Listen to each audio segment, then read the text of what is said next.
Good morning students. सुप्रभात। आज हम संगीत कक्षा में कक्षा 11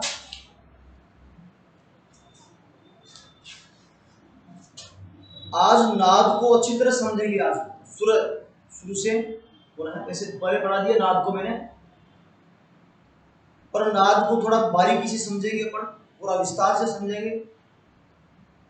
नाद कहते किसको है, ये कहां से उत्पन्न होती है, कितने प्रकार की होती है, और कौन से प्रकार की नाद को, कौन से प्रकार की आवाज को, कौन से प्रकार है आवाज का, नाद का, जिसको संगीत में उपयोग लिया जाता है। तो आज नाद के बारे में पुनः पढ़ेंगे आज अपन। तो सबसे पहले लेंगे नाद।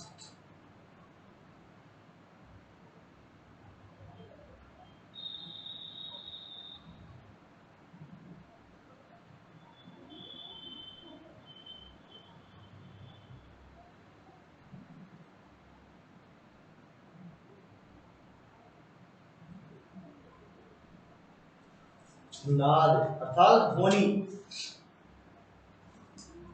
दो वस्तु अथवा पदार्थ के घर्षण से अथवा आघात से जो आवाज उत्पन्न होती है उसको नाद कहते हैं,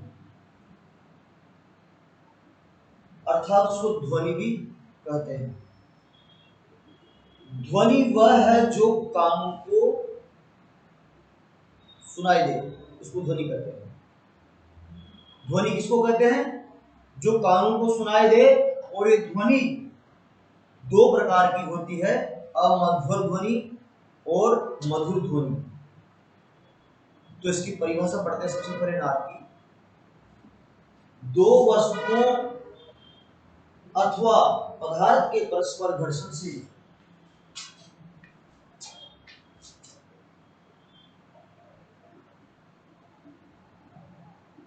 दो वस्तु अथवा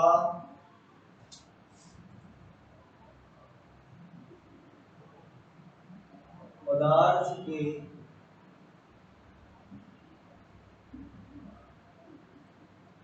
घर्षण से, यानी या तो दो वस्तुएं टकराएगी या दो पदार्थ आपस में टकराएंगे। घर्षण अथवा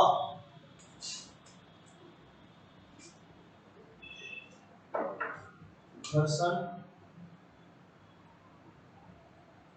अथवा परस्पर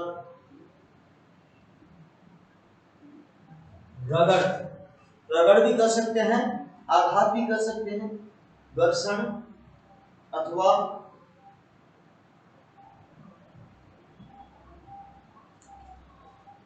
इसको दोबारा कर सकते हैं एक बार शब्दों के साथ। दो वस्तु अथवा पदार्थ के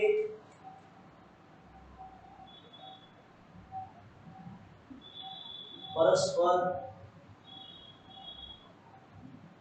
घर्षण अथवा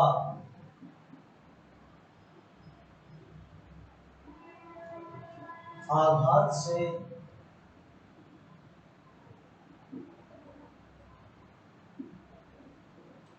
उत्पन्न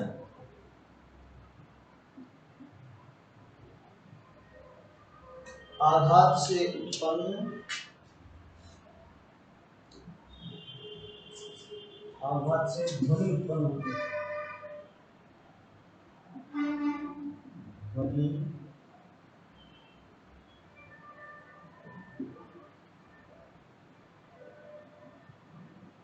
उत्पन्न होती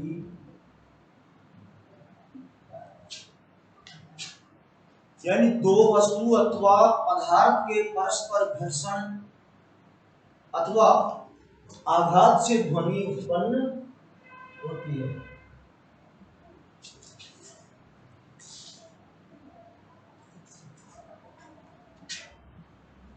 ध्वनि वह है जो कानों को सुनाई दे।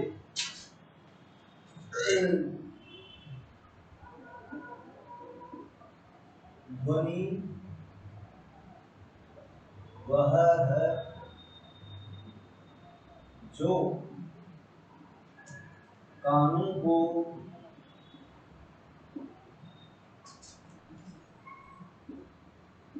सुनाई दे।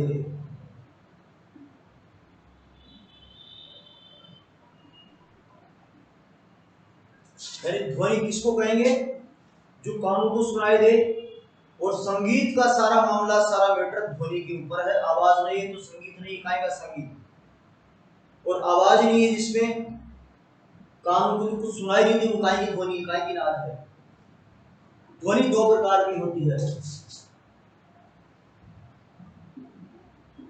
ध्वनि दो प्रकार की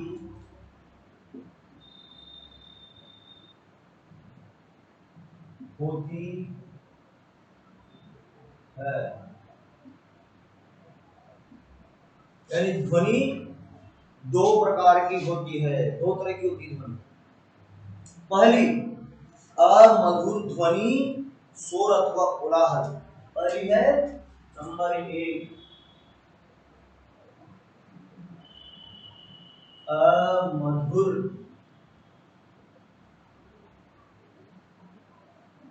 ध्वनि, जिसको कह सकते हैं शोर अथवा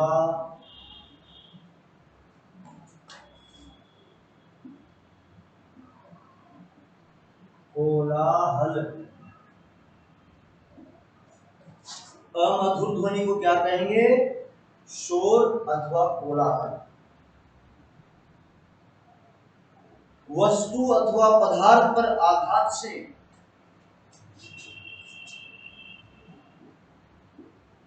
वस्तु तथा पदार्थ पर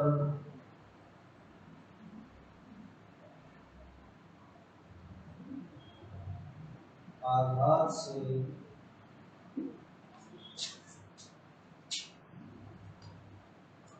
उत्पन्न ध्वनि, कंपन उत्पन्न होता है। आघात से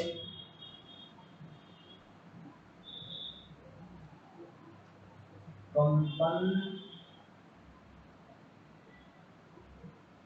उत्पन्न होता है। यानी आपस में दो चीजें टकराएगी, दो वस्तुएं टकराएगी, दोनों में घर्षण होगा, आघात होगा, तो उन दोनों पदार्थों के आघात से कंपन उत्पन्न होगा। उस कंपन को क्या कहेंगे? जिसे आंदोलन कहते हैं, जिसे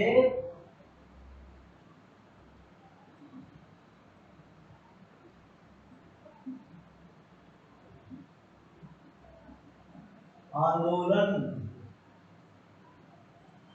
कहते हैं।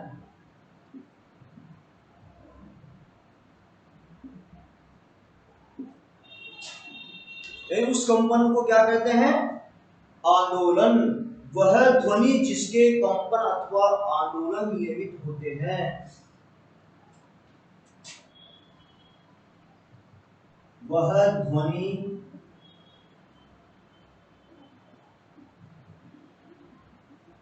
जिसके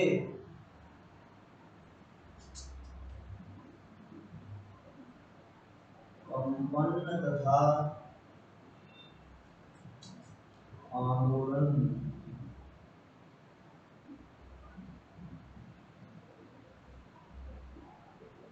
नियमित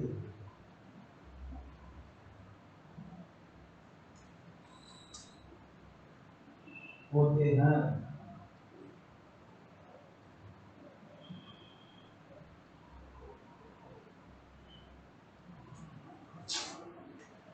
यानी वह ध्वनि जिसके कंपन तथा आंदोलन नियमित होते हैं, सुनने में कानों को अनियमित अनियमित अनियमित होते हैं। अनियमित होते हैं, सुनने में कानों को अप्रिय लगती है।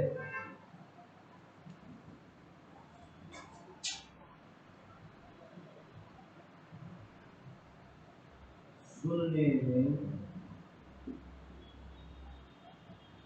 कानों को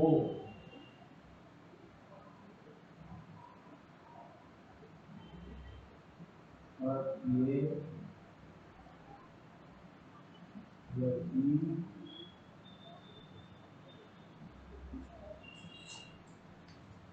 यानी जिसकी आंदोलन संख्या, जिसकी कंपन संख्या अनियमित है या अनियमित होते हैं, सुनने में कानों को अप्रिय लगती है। यह कर्कश ध्वनि शोर अथवा कोलाहल कराती है। यह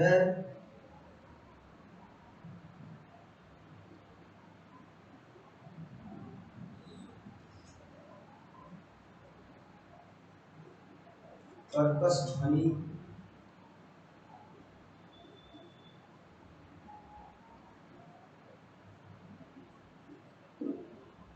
सुनने में शोर अथवा कोलाहल कहलाती है। ये कर्कश ध्वनि सुनने में शोर अथवा कोलाहल यह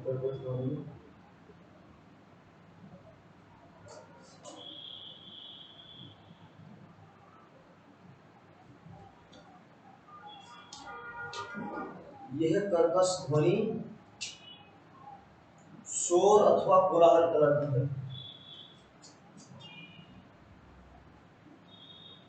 शोर अथवा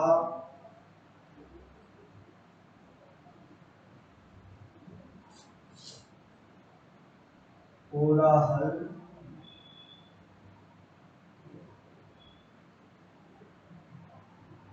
कहलाती है।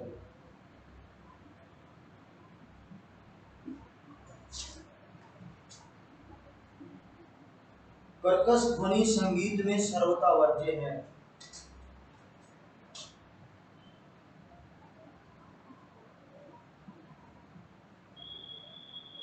कर्कश ध्वनि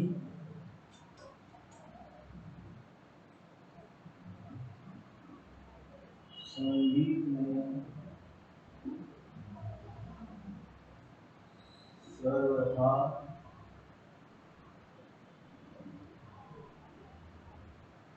वर्ज्य,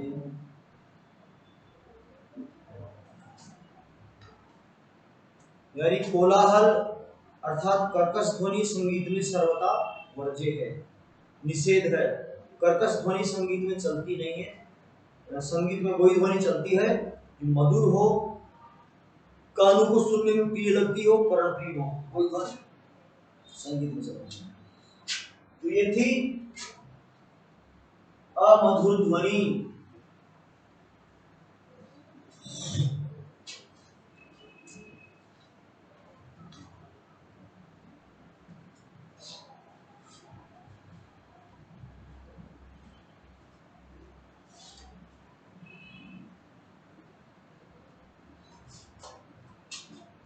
दूसरी है मधुर ध्वनि।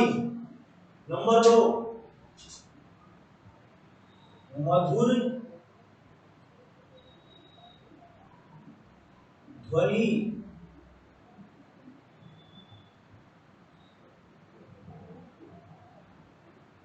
मधुर ध्वनि जिसको अपन नाद कह सकते हैं प्रॉपर भाषा में, नाद, जिसको अपन नाद कह सकते हैं, वह ध्वनि जिसके कंपन अथवा आंदोलन नियमित होते हैं।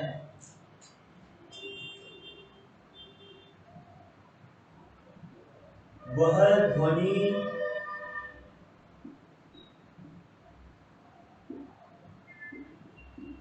जिसके कंपन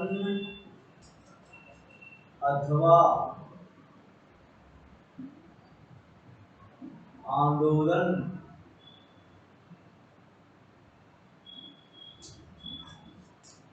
नियमित होते हैं।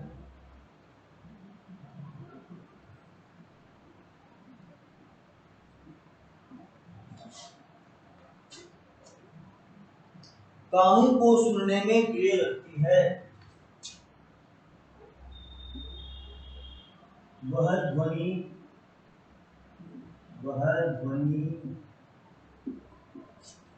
कानों को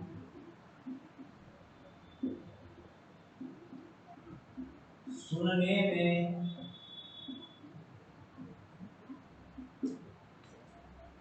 प्रिय लगती है।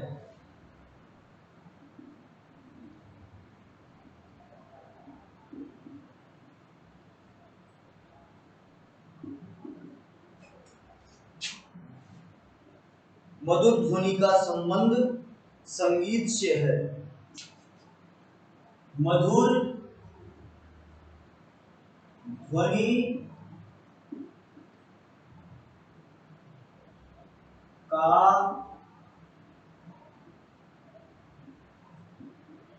संबंध संगीत से है।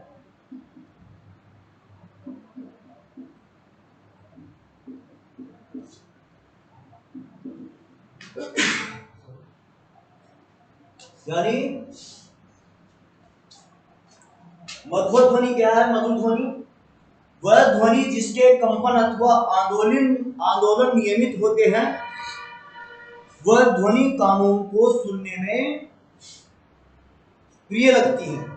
यानी जिसकी आंदोलन संख्या नियमित है, कंपन नियमित है, तो वह ध्वनि क्या करती है? मधुर लगती है कानों। और मधुर ध्वनि ही संगीत में मान्य है। अमधुर ध्वनि संगीत में मान्य नहीं है। अमधुर ध्वनि का संगीत में कोई लेना देना नहीं है। तो दो प्रकार की ध्वनि हो गई, मधुर ध्वनि और अमधुर ध्वनि। मधुर तो वह है जिसके कंपन और आंदोलन नियमित होते हैं और ये कान को सुनने में अच्छी लगती है।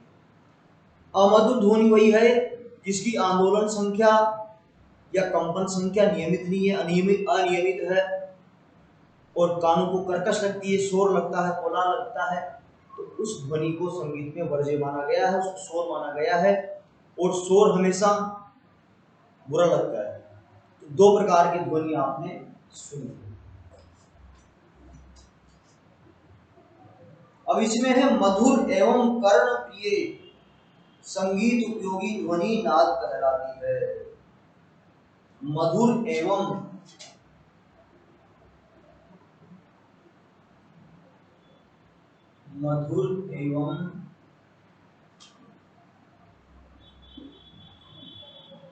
कर्ण प्रिय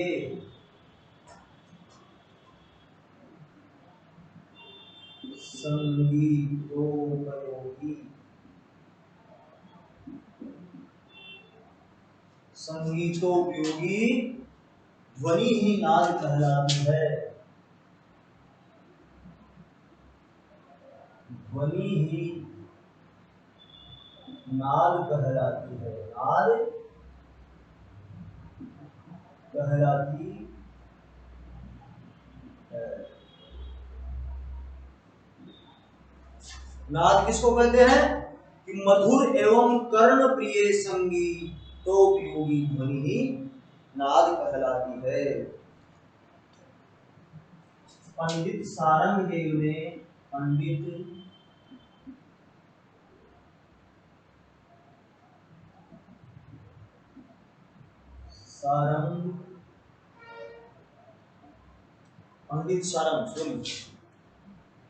सारंगदेव ने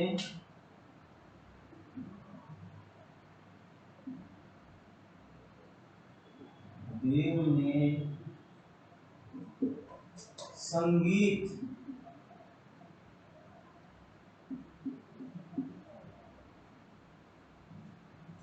संगीत रत्नाकर में अपने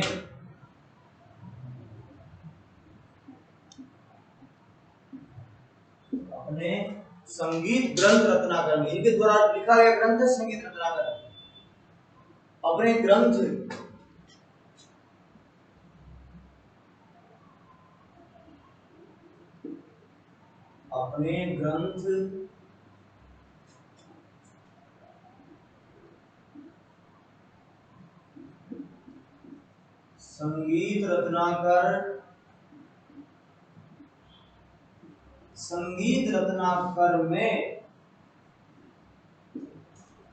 संगीत रत्नाकर इनके द्वारा संगीत पर लिखा गया ग्रंथ है। नाद के संदर्भ में लिखा है।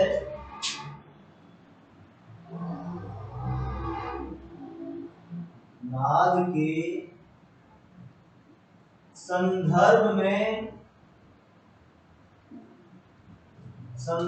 में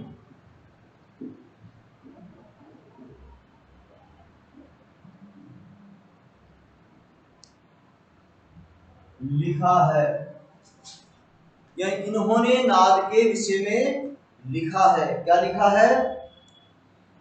नकार प्राण नामानम नकारम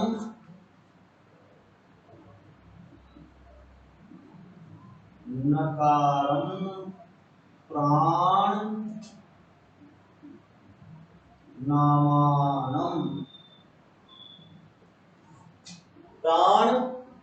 नामानम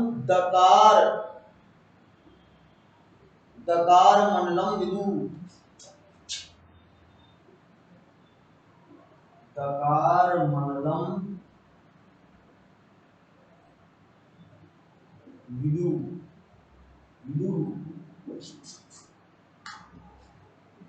जाता है प्राणाग्नि संयोगात्। जाता है प्राणाग्नि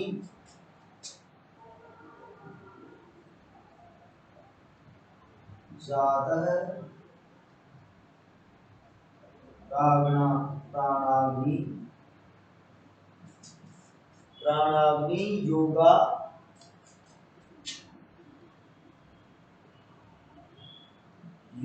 तेन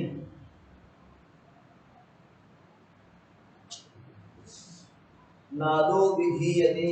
तेन नादो विधीयते।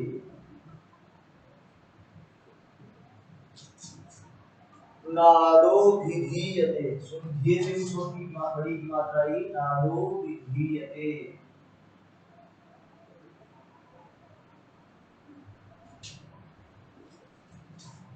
तो ये इसका श्लोक है। नकारम प्राण नामानम दकार मनलम विदु जातः प्राणाग्नि योगा तेन नादो विधीयते।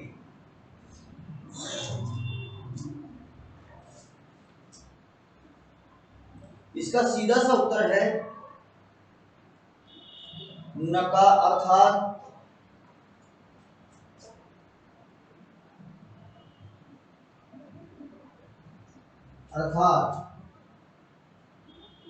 नकार प्राणवायु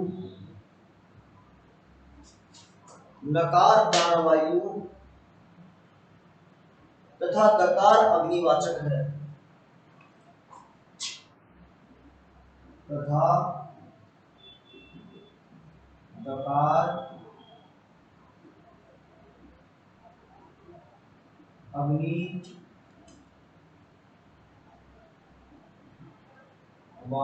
है।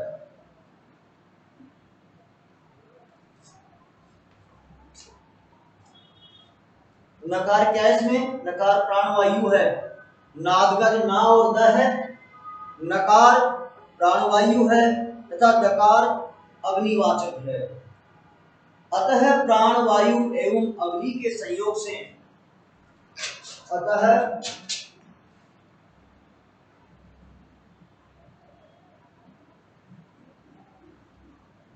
प्राणवायु एवं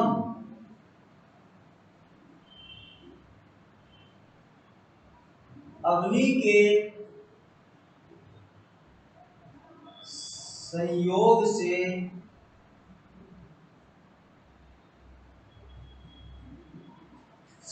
से ध्वनि उत्पन्न होती है, उसे नाद कहते हैं।